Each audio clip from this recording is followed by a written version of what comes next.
Hey guys, welcome back. So, I decided, I did go down to the mall to turn in the legendary power I got from the world boss and to do the Souls quest. But I'm hoping that by the end of this next chapter, I will get one or two pieces for the Covenant set, and that will allow me to be able to up my item level to the point where I can actually be able to queue up for LFR. Because then I can also be able to do that, which also can get me the legendary recipe from the quest, get a reward from the Great Vault, and of course be able to give me more opportunities to get more anima from the raid bosses and all that, stuff. Plus, of course, all the legendary recipes from the raid. So that's my hope. So I'm kind of wanting to do this before I start doing some of that weekly stuff. So let's just go ahead and continue with the campaign, shall we? I am bound to both the dream and the moonless night. It is fortunate that you are here. Tyrnax believes that he may know how to save Tyrande from the fate. Oh, sorry. Yes. Ignore that little sound. Sorry about that. Save Tyrande from the fate that he himself suffered as the Night Warrior. Let us hear what he has to say. The cycle must be preserved. As Elun's dark power raged within me, Kadarin and I were able to siphon some of it out of my body and into his. Can the same be done for Tyrande? Perhaps, but the ritual cost us our lives. If we attempt it again, we must disperse the power among several vessels. Such as those who were once Night Warriors themselves. My long slumber has ended. Tyrnax suggests a bold plan. Locating the other former Night Warriors will not prove easy. Ardenweald will survive the We will require the aid of an expert tracker if we are to find the other Night Warriors. The Wild Hunt possesses legendary skills in such matters. No quarry can elude them. Speak with Lord Hearn. With one of his hunters at your side, your search will surely be successful. Night embrace Nothing you, eludes mortal. the Wild Hunt. There must be one among them who can aid our search. Chandris, you just got here. So how would you know whether or not anything eludes them? I am listening. Just saying. Like Ysera, I can buy that from, because she could also be able to look into all the dreams and such to be able to learn that, but Chandris? Hail, mortal. What business do you have with the Wild Hunt? Lord Hearn, we seek someone who can hunt down special warriors across the Shadowlands.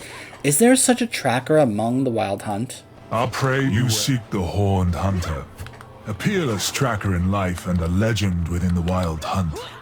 You can find him at Root Home, if he does not find you first. Good hunting. Huh. So if I'm hunting him, he could actually be hunting me. Oh, I so hope that happens.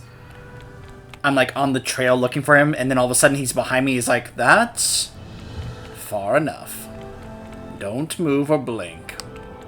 Like he catches me by surprise. I like moments like that. Where do we strike? Strike true.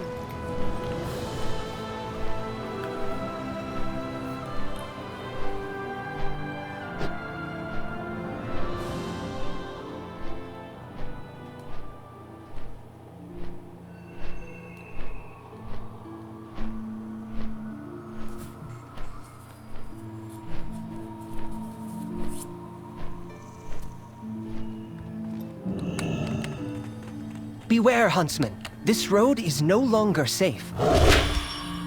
Is that so? The Wild Hunt serves the Weald. Ah, yes, I know of whom you speak. Beware of danger in the woods. The Horned Hunter is no longer here, but I do know where he went. He tracked his prey to the west of here, in the Elder's Stand. These woods in particular have grown dangerous as of late, and we are currently beset by invading devourers. They have overrun the roads between here and the Stand. I shall accompany you across the bridge and see that you are delivered to the Horned Hunter. Watch the shadows. Let's get moving. This way.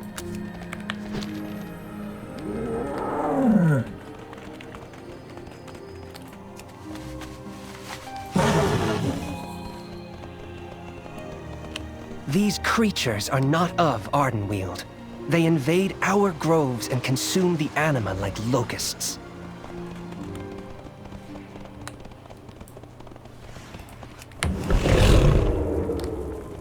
Look! Those rifts must be how they enter the forest. Close them, quickly!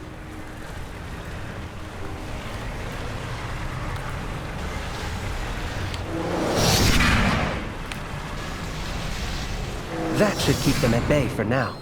Let us continue our search. Well, at least this now explains that world quest I'm doing over there all the time. I do not like the look of this place. Stay close. Yeah, those things over there. Look out!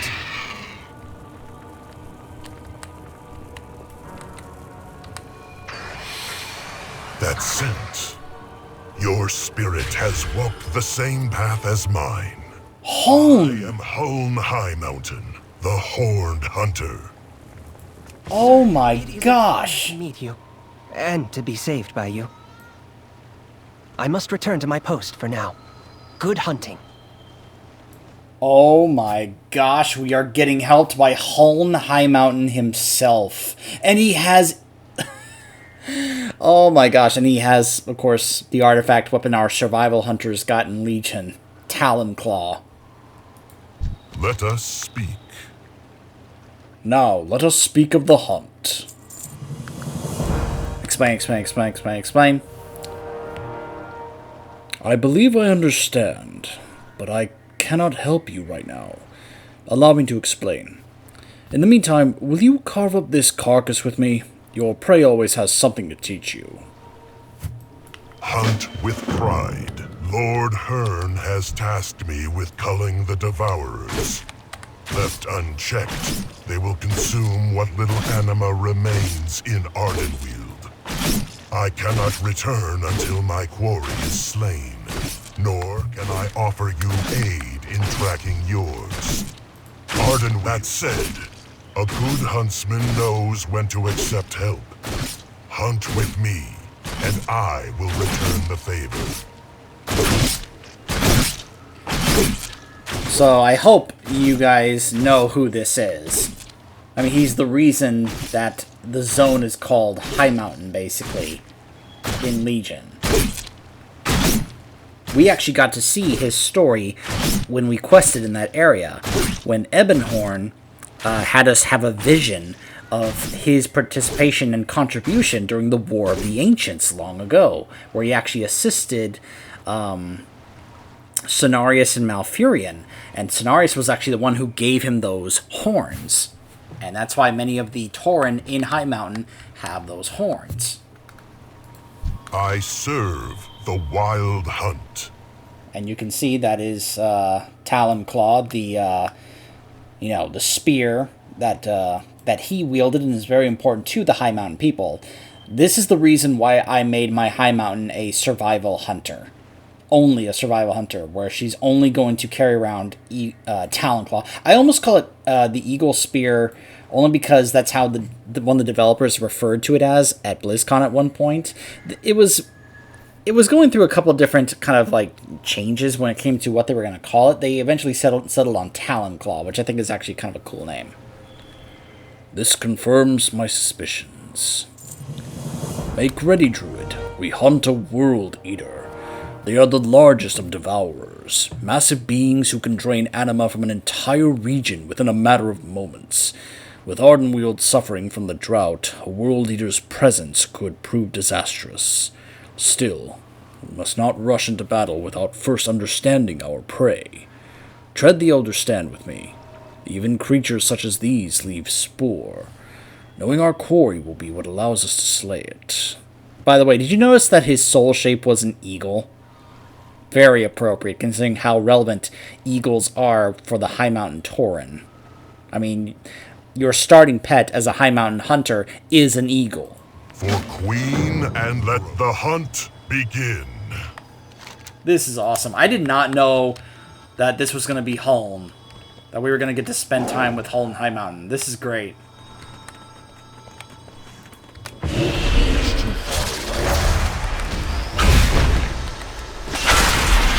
Target. World Eaters instinctively drain anima from their surroundings. One must have come in contact with this bush.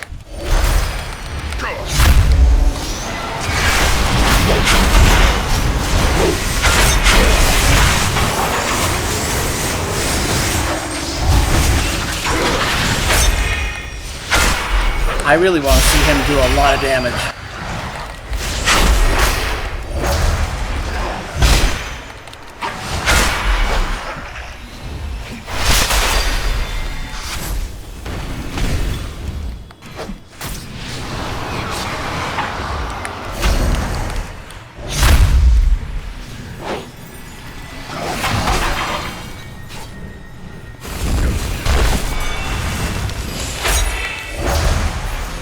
At least he's kind of tanking for me. I would imagine he's extremely strong. Devourers are drawn to areas rich in anima. A swarm like this means that the drought is truly dire. Yep. I would hope that my explanation to him would include the part about what Denathrius did. To be like, oh yeah, by the way, it's so bad because Denathrius was taking anima from every zone. That's why it's so bad here.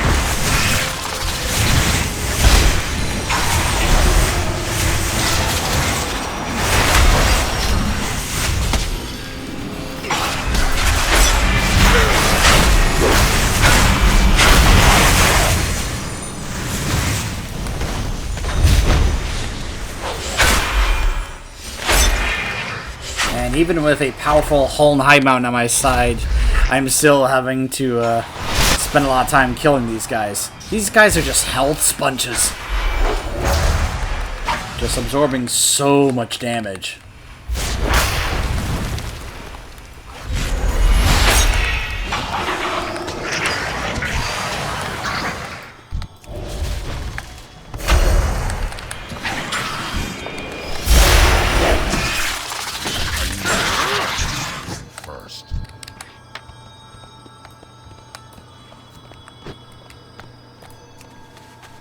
This foliage was once brimming with anima, though it likely did little to satiate the World Eater.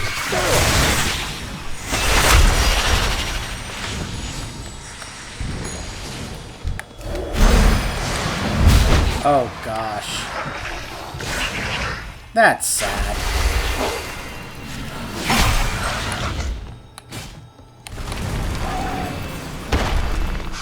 Oh, great. It brought the other one. That's wonderful. Hey, Huln, would you like to tank this one too?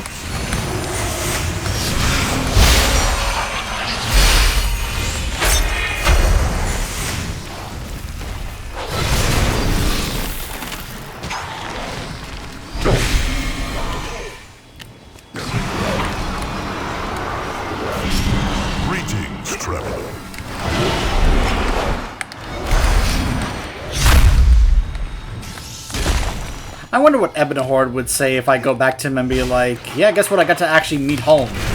What? Really? Yep, really. Or Mela. Because we know Mela is back in Orgrimmar waiting for us. Because she wants to know if Bane is okay. Remember, she confessed to us at the beginning of this expansion that Bane meant a lot to her.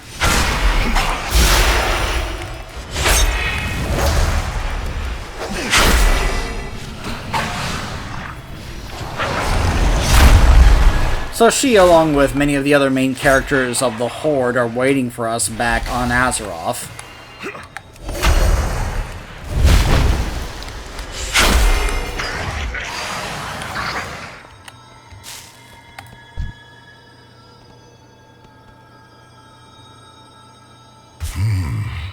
I believe I have found its trail. Give me a moment. I love that these guys stealth with me.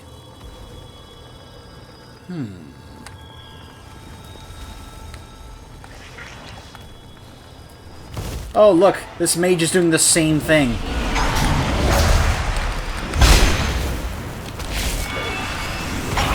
Look, you help your fellow players. That's what you do.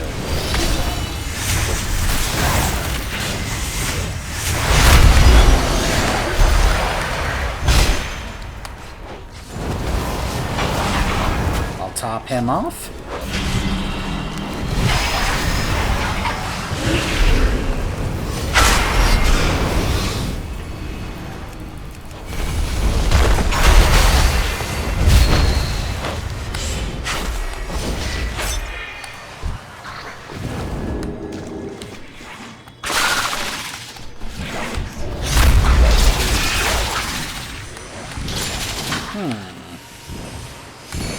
I think we may have gone the wrong way.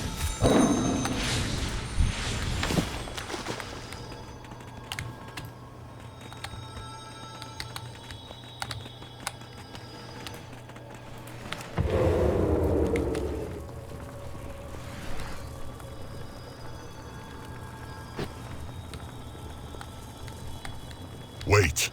That is Vorus, the Realm Eater. A mighty foe.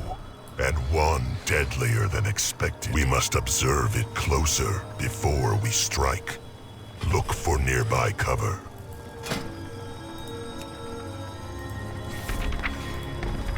So yeah, that's very similar to the raid boss that we face. The Hungering Destroyer.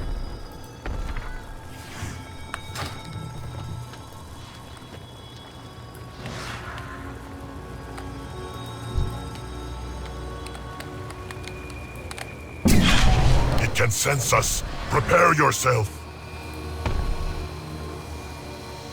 Ah! Let me go. Oh, is that what I was supposed to go? Is that where I was supposed to go? Excuse me. Whoops. Hang on! Vorus is no common world eater. For all of our stealth, it was still able to detect us. We will need a cunning strategy to defeat it. And I think I know where to start. Do you really have to carry me like this?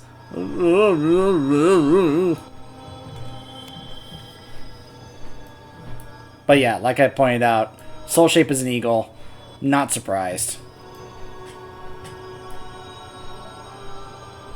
By the way, I've also found, speaking of High Mountain, I found the Warbrave that we encountered in High Mountain in Bastion, where he was basically having to forget about what happened to him. You know, he was the guy who got impaled. He was also having to forget about his family, but that's part of the aspect of Bastion that I don't really like. I serve the Wild Hunt. This problem just got a lot larger. We need a new plan. Together, we are strong. We will need to be properly prepared before we can face Voras. The digestive juices of Ardenweald's Gorm dissipate the anima in their food. Ingesting them causes devourers no small discomfort. For a beast of that size, we will need a lot of it to have any effect. There should be plenty of Gorm in the hive to the east. Long ago, an artisan gave me a tool that he said would be useful against the Gorm, should I ever need it. You may borrow it. Voras is clearly content to roam the Elder Stand. We will need a way to lure it to us once we are ready to fight. Did you notice the wild seeds in the clearing where we spotted it? Voras must be feasting on the concentrated anima contained within them. There should still be some expanded wild seeds from before the drought in the Gorm hive. Let us create bait too tempting for Voras to ignore. Gather what we need from the Gorm. Then we will end the Realm Eater.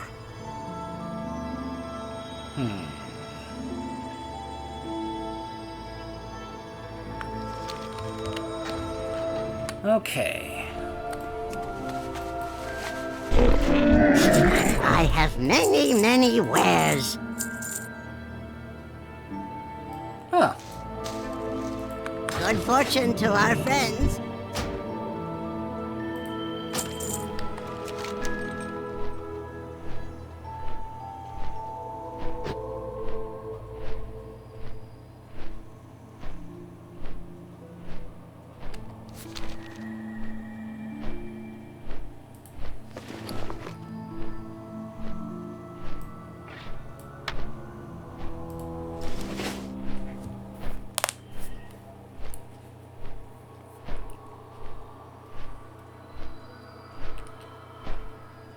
I'm so curious. I'm probably going to look this up afterwards, but I'm really curious if there's actually some kind of extra dialogue here with Huln if you come here as a High Mountain Tauren.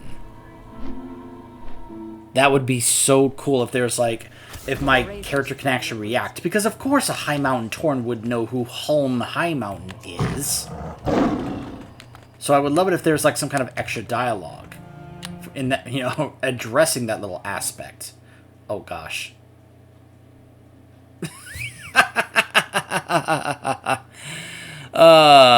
That's funny. I'll be right back. Okay. So after apparently landing in a way that caused my game to crash.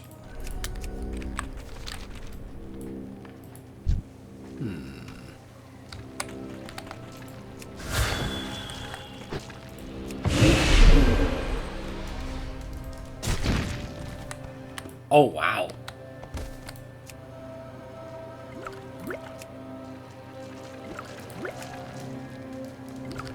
Well, this is gonna take a little while. So, what's new with you guys?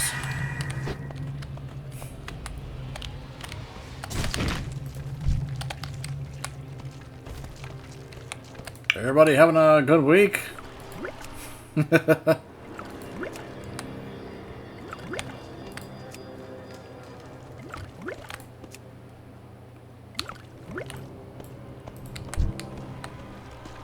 It's too far away.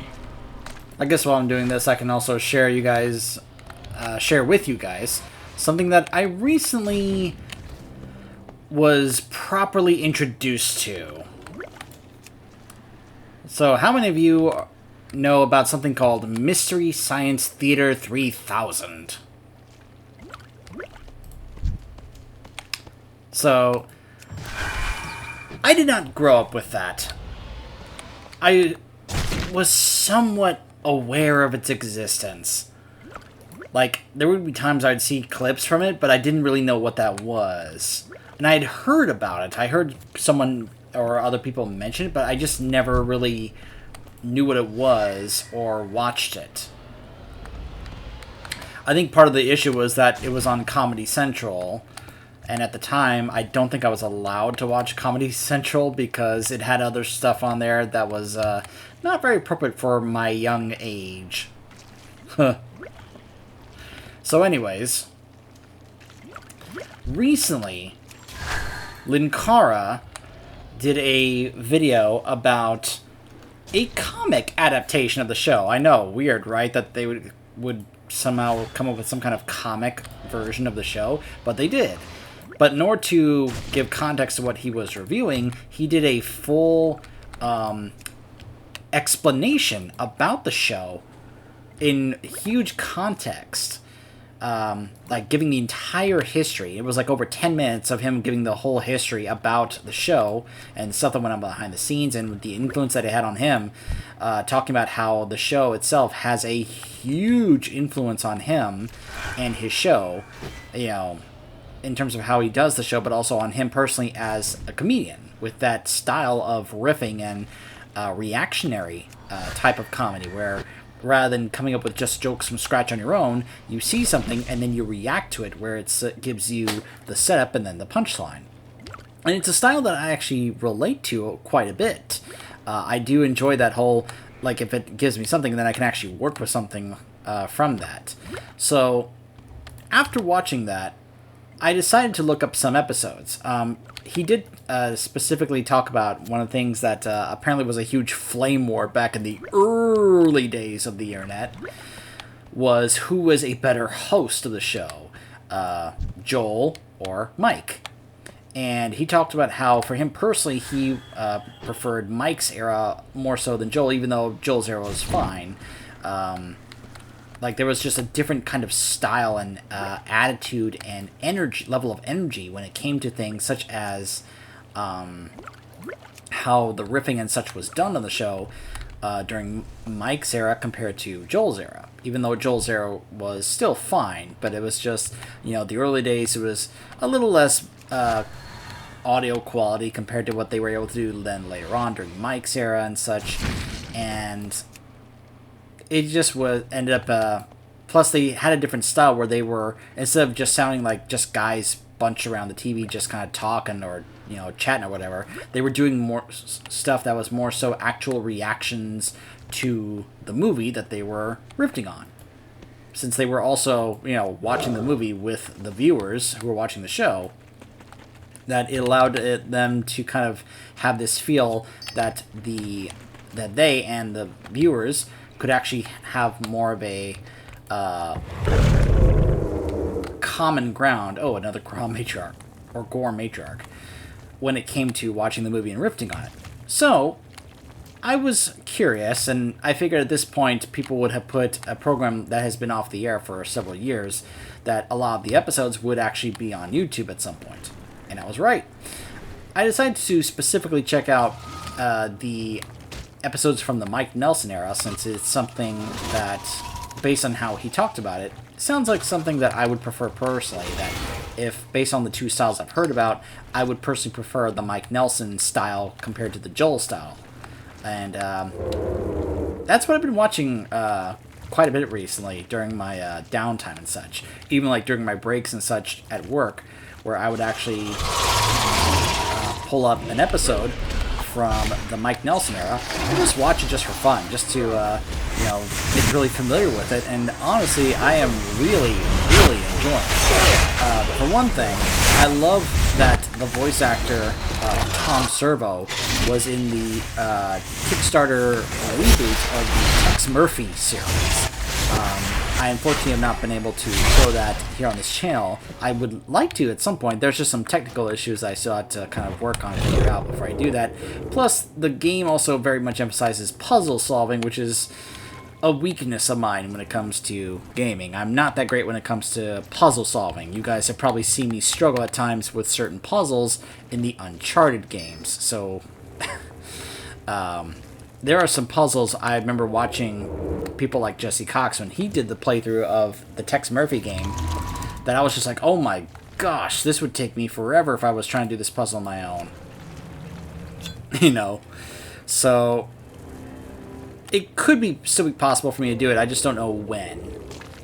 I would love to, you know, the Tex Murphy game, but I can't make any promises on that. We'll see. We'll see what happens. But what was funny was that the companion for Tex Murphy in that game was Kevin Murphy, the guy who voices Tom Servo in MST3K. And I just thought that was amazing. And so far in watching it, there have just been some moments that I just thought were absolutely hysterical. Some riffs that I just thought were really funny. And some of these movies that I have obviously had never seen before. And oh my goodness, some of these movies. Like, it's like, I would have been like right there, like, yeah, let's riff on this. The only way to get through watching this. Like, some of them are just in that style of, it's so bad, it's hysterical. You guys know what I'm talking about. Movies that are really bad that they're just really funny. Now, there are some movies that are just bad that they're not funny. Like Master of Disguise, for example. In fact, Mike Nelson has actually said that the Master of Disguise, you know, the Dana Carvey movie, that was the third worst comedy that he has ever seen. When you think about it, that's actually rather impressive, considering how many bad movies and bad comedies that he has seen over the years. That of all the bad comedies, that Master of Disguise would take third place on that list. That's impressive. That's how bad Master of Disguise was. Which is such a shame, since Brent Spiner is part of that. And of course, we all love Brent Spiner from his time in Star Trek Next Generation as Data, right? Desire. So, yeah. May your weapons find their mark. So anyway, that's something I've recently been properly introduced to and have been delving into, learning more about it, watching more of the episodes. I'll check out some of the Joel episodes at some point, but right now I'm just really enjoying the Mike Nelson episodes. But like I said, I'll check out some of the episodes with Joel from the early days, if I can find them. See which ones are definitely recommended. I think Linkara said that some of the episodes from seasons 4 and 5 are actually pretty good. So I'll look into that. If you're curious to see it yourself, I would recommend heading over to his channel, Atop the Fourth Wall, or Linkara, Atop the Fourth Wall. It's his YouTube channel. And look in the Atop the Fourth Wall section of videos, and you'll find Mystery Science Theater 3000 #1. And I actually put a comment in the comment section of a timestamp showing the entire introduction that he gives, which is just the entire history. And I let him know how, great I thought it was. And I thanked him for introducing me to this, and he loved the comment. Linkara loved my comment. I just thought that was really, really great. So, anyways, I hope that was Welcome back. a way to kind of keep you guys a little entertained while we were doing that. To catch.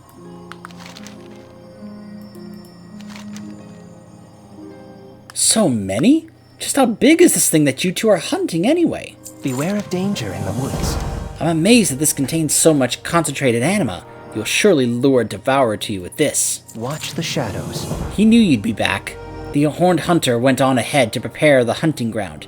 He said you should join him as soon as you can. Now that you have the materials for the trap, you just need to reach him. It's dangerous territory to traverse, but I've been devising a glamour that should help you avoid the attention of the roaming beasts. Maybe if it's useful, you could put in a good word for... Anyways, we should focus on your quarry. Good hunting, friend. Beware of danger. I've prepared the perfect glamour to help you get by undetected. Just stand still for a moment. There. All set. But, be careful not to make any sudden movements. And whatever you do, don't get too close to the devourers. Happy hunting. Yeah, this isn't suspicious at all. Pay no attention to the moving bush. They'll never suspect a thing. Ooh boy. Let's take this road.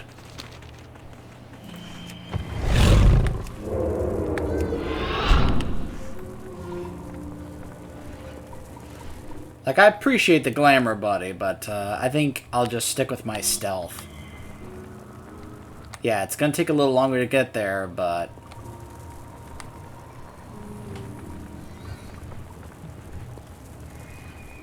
it's a great way to get past all this stuff.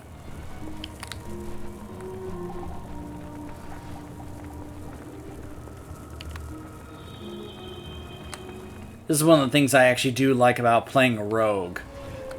Being able to sneak past a bunch of stuff I don't want to bother fighting.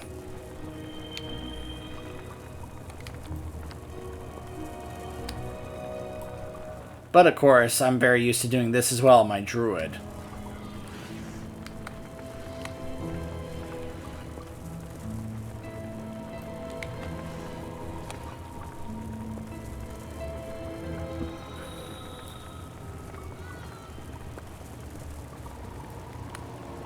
Hey, Holm. You've arrived just in time. Let us speak. You're just in time. My preparations are nearly complete. We have everything we need.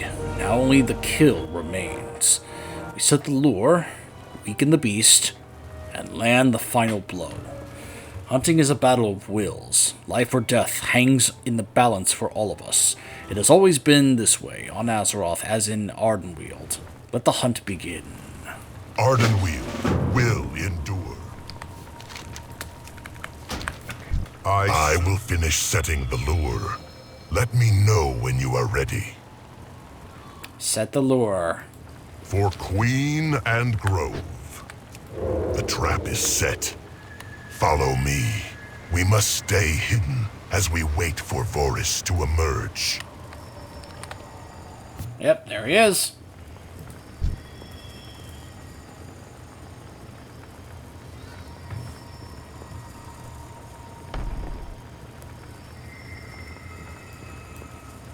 Our prey is weakened. Strike now.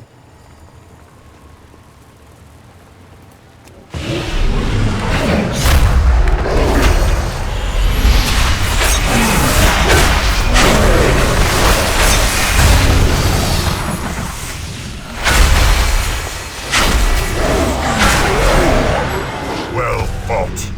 That was no easy prey, even for the wild hunt.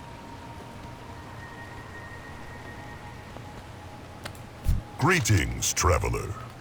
The hunt is over. We have prevailed. Together, we are strong. The quarry has been slain, and my duties fulfilled. The Tyrannin are more than capable of defending their home from the lesser devourers. Nature will take its course. I will report back to Lord Hearn and meet you at the heart of the forest. There we shall see what I will be hunting next. And we'll be getting pants. Really nice upgraded pants for what I currently have, and more renown. Hunt with pride. I must report to Lord Hearn. Then we will speak of your hunt.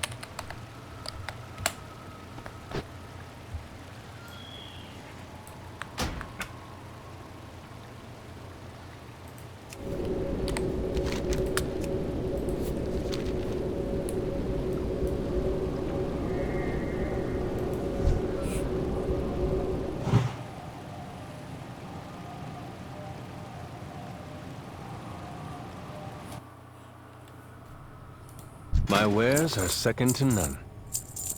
Thank you for your patronage. Home High Mountain. Long has it been since I witnessed you in battle.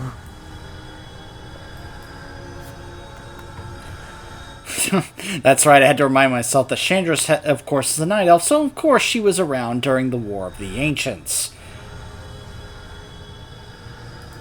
My long slumber has ended.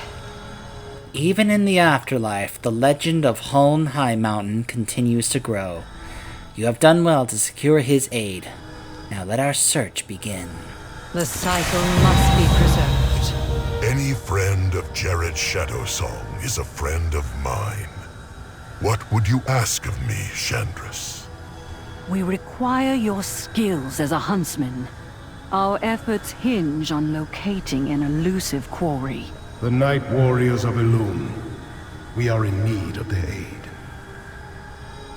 Ah, now this is a true challenge. Very well. I will not rest until I have found them. You have our gratitude, Horned Hunter. Night embrace you. That's something I forgot, is that, remember, in the vision we saw back in High Mountain, during the War of the Ancients, he fought side by side with Jared Shadowsong, who, of course, was there helping them all out.